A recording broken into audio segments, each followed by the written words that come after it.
কলেজের সেকেন্ড ইয়ারের child care and ট্রেনিংয়ের প্র্যাকটিক্যাল খাতা।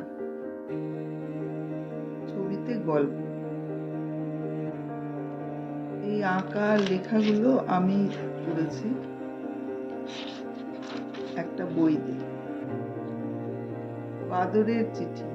এক বাদর বসে চিঠি লিখছে তার মায়ের কাছে, আমি ভালোই আছি। রোজ কলা খাই, গাছেই একটা নদী আছে, সেখানে এক কুমির থাকে। নদীর কাছে একটা পাহাড় আছে, সেখানে বড় বড় বাঘ আর হরিণ থাকে। সেদিন একটা ময়ূর দেখলাম, আমি যে গাছে থাকি তাতে একটা বড় মৌচাক আছে।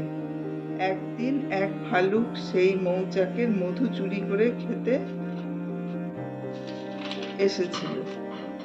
মৌমাছির তাড়ায় সে পালিয়ে যায়। আমি ভালো আছি। বাড়ি যাবার সময় কিছু পাকা কলা আর পাকা আম নিয়ে যাব। আর এখানে সবাইকে চেনার জন্য এইভাবে আমি লিখেছি। আমরা সবাই ভাবছি মনে, ভাব করব তোমার সনে। ভালুকের ছবি এঁকে তার নিচে ভালুক লিখেছি, কুমিরের নিচে কুমির লিখেছি, বাঘের নিচে বাঘ লিখেছি। এইভাবে ময়ূর, হরিণ আর বানর,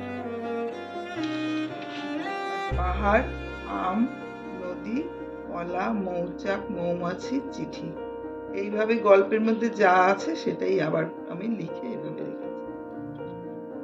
বহু পুরনো এই বই, আজকে পেলাম তাই দেখাচ্ছি আপনাদের।